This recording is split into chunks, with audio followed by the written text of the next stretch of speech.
Hi అండి, రాణమ్మ చేతి వంటలో ఈరోజు అయితే టమాటా చట్నీ చేసేద్దాం, చూద్దాం రండి. ముందుగా అయితే వీడియోలోకి వెళ్ళిపోదాం రండి. స్టవ్ ఆన్ చేసుకుని కళాయి పెట్టేసి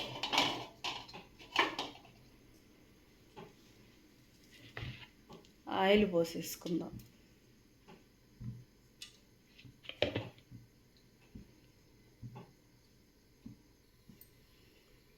ఆయిల్ అయితే ఏడెక్కిందండి. కట్ చేసిన టమాటాలు అయితే ఇందులో వేసేసుకుందాం.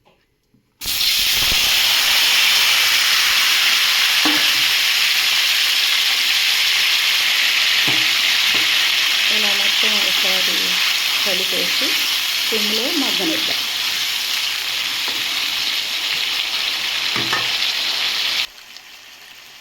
టమాటాలు అయితే ఇలా మగ్గాయండి. ఇందులో కొన్ని చిన్నపాయ రెబ్బలు వేసేసుకున్నాం,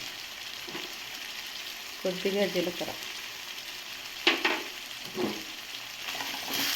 ఏదైనా కలిపేసుకున్నాం.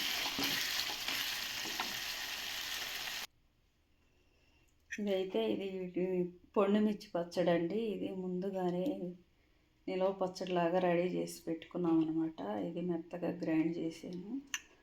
ఇందులో చింతపండు, పొండుమిర్చి, ఉప్పు, చిన్నులపాయలు వేసి చేసి పెట్టిన పొండుమిర్చి పచ్చడి, నిలవ పచ్చడి. ఇది మెత్తగా గ్రైండ్ చేసి పెట్టి టమాటాలు అయితే మగ్గేసినాయండి. చల్లారిన తర్వాత గ్రైండ్ చేసుకున్నాం. రెండు కలిపి గ్రైండ్ చేసి కోపెట్టుకున్నాం.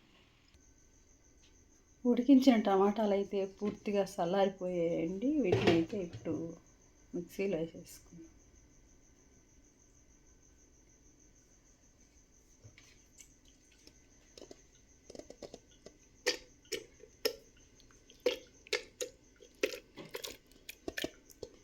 ఈ వీడియో రాత్రిపూట చేస్తున్నానండి, అందుకే కొంచెం డిమ్గా వస్తుంది. ఇప్పుడు ఇది పొండుమిర్చి పచ్చడి కూడా ఇందులో వేసేసుకుంటాం.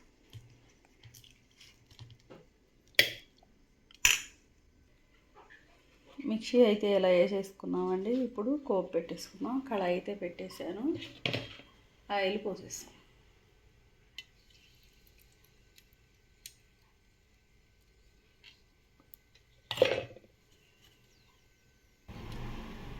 ఆయిల్ అయితే ఏడెక్కిందండి. కోపు గింజలు, ఎండుమిరపకాయలు, మినప్పప్పు, పచ్చెనపప్పు, ఆవాలు, జీలకర్ర మొత్తం ఇందులో అయితే వేసేసుకున్నాం.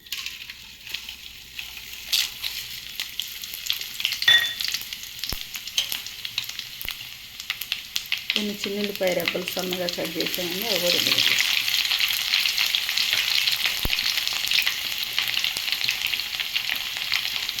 కొన్ని ఉల్లిపాయలు,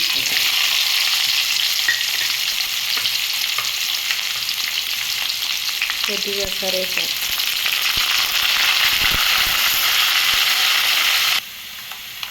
తాలింపు అయితే వేగిందండి. ఇప్పుడు ఈ చట్నీ ఇందులోకి వేసేసుకున్నాం.